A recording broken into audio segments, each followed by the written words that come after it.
Salut tout le monde!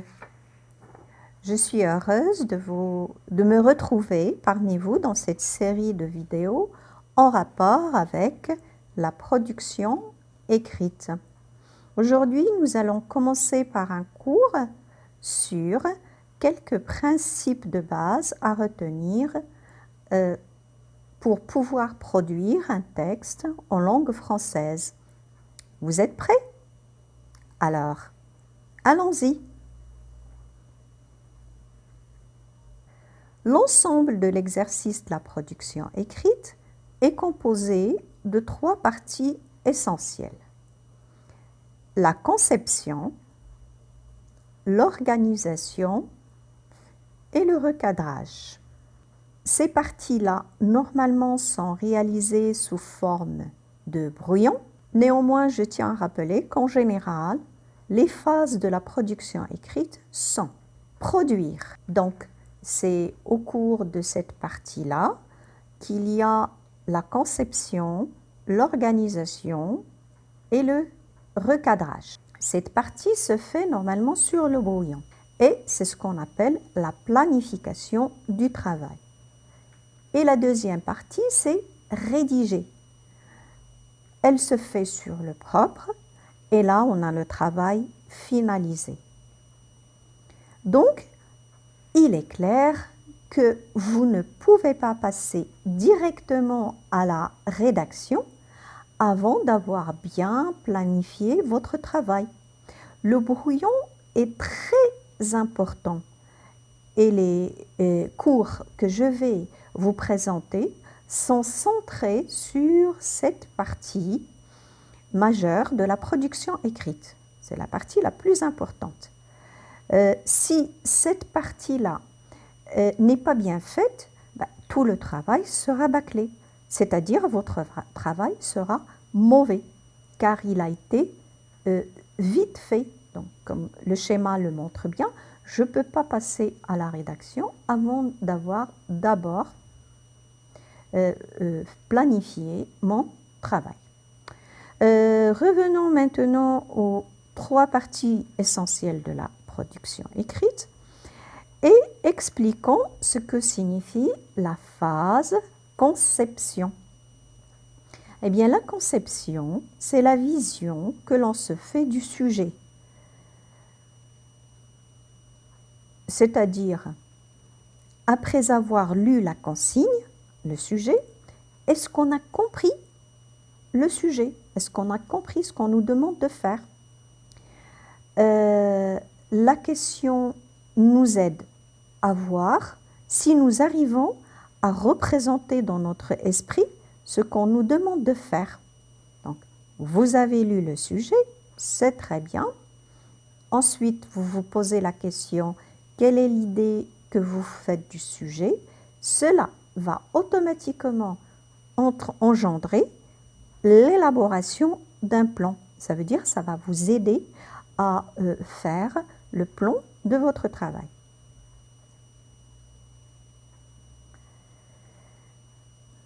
Comment comprendre le sujet?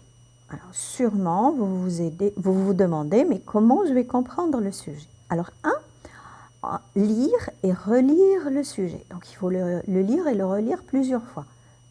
Quand je parle du sujet ici, c'est-à-dire la consigne. 2. Vous relevez les mots-clés en relation avec le thème que vous allez aborder dans votre production écrite. Ensuite, vous vous posez 2 questions. La première, qu'est-ce qu'on me demande de faire? Ce qui va vous aider à déterminer le contenu de votre travail. La deuxième question, comment vais-je le faire? Et là, vous allez déterminer la forme de votre travail. Donc, tout exercice de production écrite est normalement à la fois un contenu et une forme. La compréhension de la consigne et les mots-clés relevés vont nécessiter de dégager ce qu'on appelle la situation d'énonciation. Alors, la situation d'énonciation, ça veut dire la situation de communication. Vous êtes dans une situation de communication, donc vous devez vous demander, qui parle, qui écrit, à qui, à propos de quoi, quand, où, dans quel but, sous quelle forme. Donc ces questions-là, elles sont très importantes pour déterminer ce qu'on appelle la situation de communication, bien la situation d'énonciation. Ouais, je sais, tout ça c'est un peu magique. Ben non. Pour bien expliquer ce que je viens de dire, je vais vous proposer un sujet. Nous allons travailler ensemble un sujet. Nous allons faire toutes les étapes que je viens de vous proposer et vous allez voir que ça va devenir plus simple. Bien. Alors, le sujet que je vous propose aujourd'hui, c'est vous rouliez tranquillement dans votre voiture en pleine campagne. Tout à coup, quelque chose s'est passé.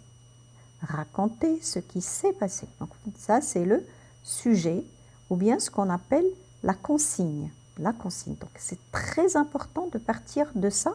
C'est ce qui va me permettre de planifier mon travail. Donc, comment comprendre ce sujet? Comment planifier mon travail? 1.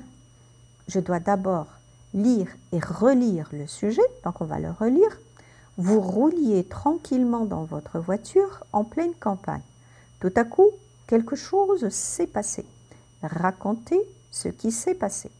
Après l'avoir lu, je souligne les mots-clés. Une fois j'ai souligné les mots-clés, je dégage la situation d'énonciation. Et 4, je réponds aux questions. Qu'est-ce qu'on me demande de faire et comment je vais le faire? Donc ça, ce sont les étapes à suivre. C'est très important. Et on va suivre ces étapes-là en partant de cet exercice-là, de ce sujet-là. Donc, pour lire et relire le sujet, on l'a déjà fait. Donc, on va relever les mots-clés. Donc, les mots-clés dans ce sujet-là sont vous, donc je souligne vous, roulier, voiture, campagne, quelque chose s'est passé et raconter. Donc voilà les mots clés que j'ai soulignés. Vous pouvez les souligner de couleurs différentes ou bien vous passez un fluorescent sur ces mots-là. Ces mots-là, ils sont très importants parce que ce sont ces mots-là qui vont me permettre de faire la suite. Passons maintenant à la situation d'énonciation. On a dit que la situation d'énonciation, c'est un ensemble des questions. Donc, je vais commencer par la première. Qui parle? Alors, dans le sujet, on me dit « vous rouliez », c'est-à-dire « moi ». Donc, c'est moi qui écris ou bien qui parle. À qui? À celui qui va lire ce que j'aurais écrit. Dans ce sujet, il n'y a pas tellement d'indices, donc je vais dire au lecteur. À propos de quoi? Alors, de ce qui s'est passé quand je roulais dans ma voiture en pleine campagne. Donc, je reprends un peu les mots-clés. Quand? Donc, je vais raconter maintenant, mais quelque chose qui s'est passé dans le passé. Et ce qui m'aide à déterminer le passé ici, c'est que vous rouliez. Donc, l'imparfait. Où? Sur une feuille. Enfin, je vais le faire sur une feuille. Il n'y a pas d'indice, donc je vais dire sur une feuille. Dans quel but? Je vais informer le lecteur de ce qui s'est passé. Je vais l'informer de ce qui s'est passé. Sous quelle forme? Sous forme d'un récit. Et là, j'arrive aux deux questions. La première, qu'est-ce qu'on me demande de faire? Grâce à la situation de communication, aux mots-clés que j'ai relevés, cela me permet de déduire que on me demande de raconter ce qui s'est passé quand je roulais tranquillement dans ma voiture en pleine campagne. Donc là, je viens de définir le contenu de mon travail. En répondant à cette question, je viens de définir le contenu de mon travail. La deuxième question maintenant. Comment je vais le faire? Rédiger, je vais rédiger un récit au passé. Donc, l'ensemble des points à respecter sont. Alors, pourquoi vous me dites rédiger un récit? Parce qu'à la fin, on m'a dit raconter. Et j'ai souligné le mot-clé raconter. Donc, je vais rédiger normalement au passé l'ensemble des points à respecter sont 1. C'est moi le personnage qui a vécu les circonstances. C'est moi le narrateur, ça veut dire celui qui racontera ce qui s'est passé. Parce qu'on me dit, vous reliez. Et à la fin, on me dit raconter. Donc c'est moi le personnage et c'est moi le narrateur. Donc je vais raconter en utilisant le pronom personnel je. 2. Les événements se sont passés au passé. Parce que là, on me dit, vous rouliez. Donc, je vais utiliser ce qu'on appelle des temps passés, les temps du récit, passé simple ou passé composé. Ça dépend du niveau de chacun. Imparfait et plus que parfait. Donc ça, ce sera les temps des verbes. 3. Je vais raconter un ensemble d'actions pour raconter ce qui s'est passé. Donc, je vais raconter les événements. Et pour cela, je dois suivre une organisation. C'est-à-dire, mes événements doivent être enchaînés selon un ordre logique ou un ordre chronologique. Alors, je vais rédiger aussi un texte. Donc, je dois respecter la présentation, la division en paragraphes, l'alinéa, la majuscule en début de phrase. Et cette dernière partie, il y a beaucoup d'élèves qui l'oublient.